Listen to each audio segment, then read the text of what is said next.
तो welcome back, स्वागत करता हूँ एक नई वीडियो में।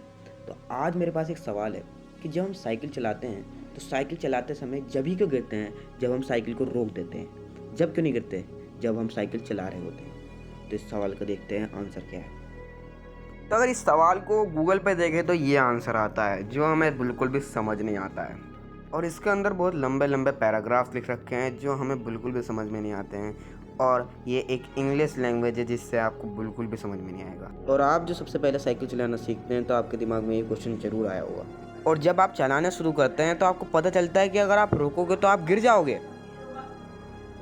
और यहाँ पे एक फॉर्मूला निकल कर आता है कि F=B होता है। अरे तो F क्या होता है? F फोर्स होता है, जो इसकी डेफिनेशन यहाँ पे लिखी पड़ी है। और अब B क्या होता है? B बैलेंस होता है, इसकी डेफिनेशन ये है। को ये भी पता होगा कि F=mg होता है, तो mg हमारे बैलेंस के भी इक्वल हो सकता है। यहाँ पर ही एक न्यू फॉर्मूले का इन्वेंशन होता है।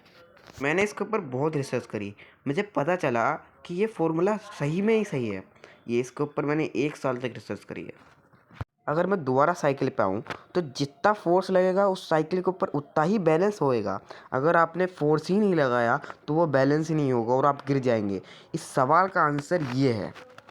अगर इस प्रकार से मैं ब्लैक होल की बात करूं तो ब्लैक होल के अंदर भी वही है, जितना ज़्यादा फोर्स लग रहा है वो उतना ज़्यादा बैलेंस हो रहा है, और इतना ज़्यादा बैलेंस हो रहा है कि हमारी बॉडी छींचड़े मच जा रहे हैं उस बॉडी के, बिल्कुल मतलब उसके टुकड़े टुकड़े हो जा रहे हैं। और जैसे हम मून का एग्जांपल लें तो मून के अंदर भी वही है, उसके अंदर ग्रेविटी इतनी कम है कि हम हवा में उड़ रहे हैं। तो इससे ये पता चलता है कि जितना ज़्यादा फोर्स लगेगा उतनी ज़्यादा ग्रेविटी बढ़ेगी।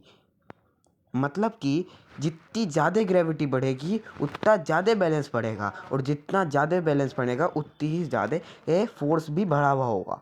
तो इसका मतलब वो प्रोपोर्शनल भी है और वो उसके इक्वल भी है।